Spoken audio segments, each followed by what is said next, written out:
Mr. President, this past November, in an extraordinary and illegitimate move, the International Criminal Court issued arrest warrants for Israeli Prime Minister Benjamin Netanyahu and former Israeli Defense Minister Yoav Gallant.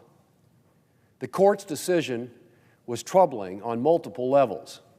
First, the International Criminal Court, or ICC, has no jurisdiction over Israel or its citizens.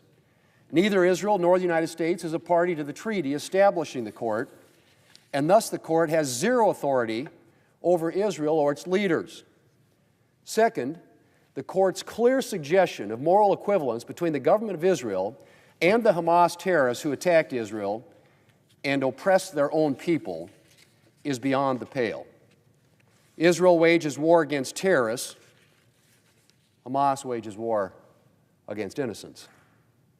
And the only reason Israel has been waging war against Hamas is because Hamas chose to launch a massive attack on innocent civilians that resulted in 1,200 deaths and the taking of approximately 250 hostages, more than 80 of whom are still in captivity today.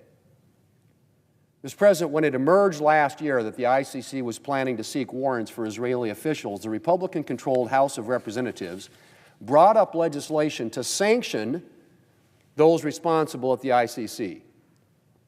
42 Democrats voted for it. But the legislation was dead on arrival in the United States Senate, with the Democrat leader refusing to bring it up for a vote. When the ICC released its warrants last November, I promised that if Democrats would not bring ICC sanctions legislation to the floor for a vote, I would. And today, I'm following through on that promise. The bill before us today will sanction foreign individuals who are involved in ICC efforts to investigate, arrest, or prosecute U.S. citizens or citizens of U.S. allies that are not party to the ICC. The bill passed the House again earlier this month with the support of every Republican plus more than 40 Democrats, and I hope we will see a strong bipartisan margin in the Senate as well.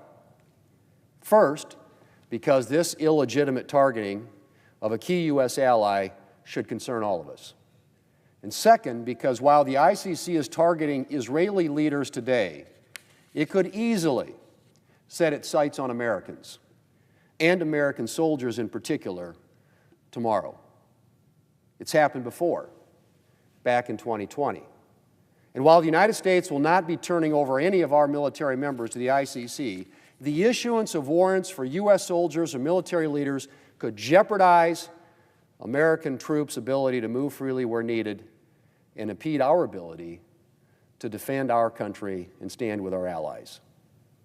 Mr. President, I want to thank Senator Cotton for all his work on this bill, as well as Senator Risch. And I hope my Democrat colleagues will join Republicans to swiftly get this legislation over the finish line and to the President's desk.